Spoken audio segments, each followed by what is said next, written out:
Hello Millhouse family. I'm going to take you through how to cook up your pesto, oven-dried tomato, and mozzarella sandwich kit. Let's get started. We're going to get started cooking up our pesto sandwiches.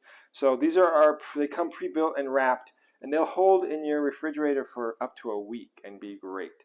So it's got the pesto on there, mozzarella, the sun-dried tomato, it has a little mayo as well.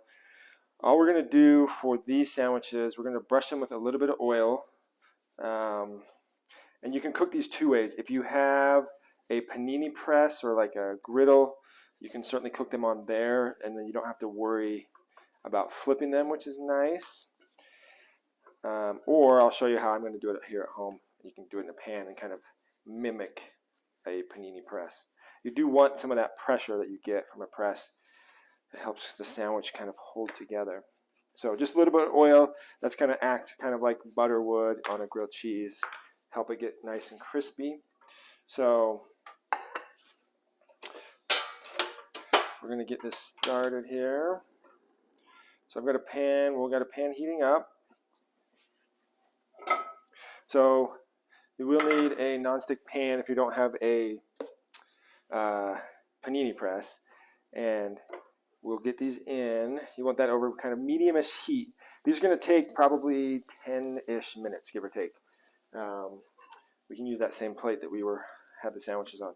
So we're going to get those in there. Make sure we're hearing some of that sizzling. Tells us we got a good heat.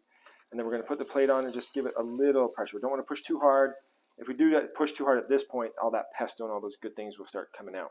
We don't want that. So we'll let that go, and we'll come check back on it in a few minutes.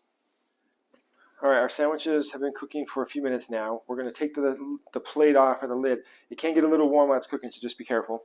We're going to pull that off. We're going to take a look and see. We see some of the pesto starting to ooze out, which is good. That's going to happen. It's a good sign. It's nice and crispy.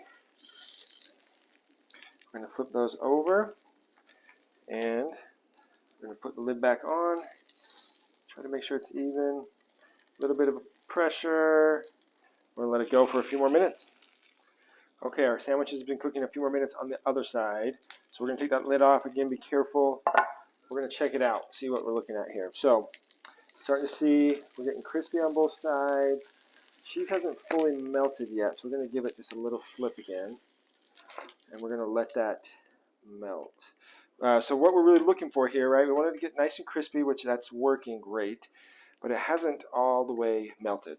So we want to balance those things out. I might actually turn this lid or the plate more like a lid and give that just a minute or two. That will help trap some of the heat in there and allow that cheese to melt. So we'll give that a couple minutes and check again.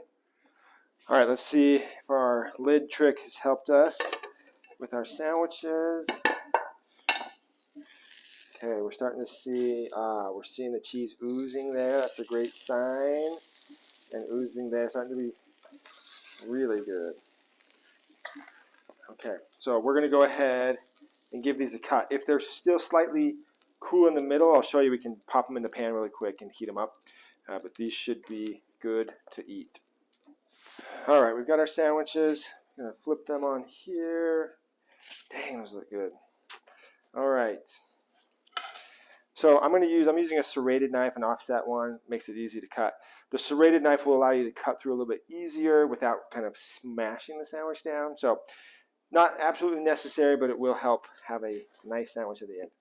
So I'm gonna go corner to corner on these. Oh yeah. And once I'm through, I'm gonna just push through that last crunchy bottom.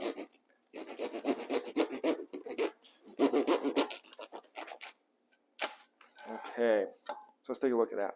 So inside, that looks awesome. I'm gonna just feel that it's warm but not hot. So what I'm gonna do, I'm just gonna stick it. Our pan is still warm. I'm going to stick it back in our pan.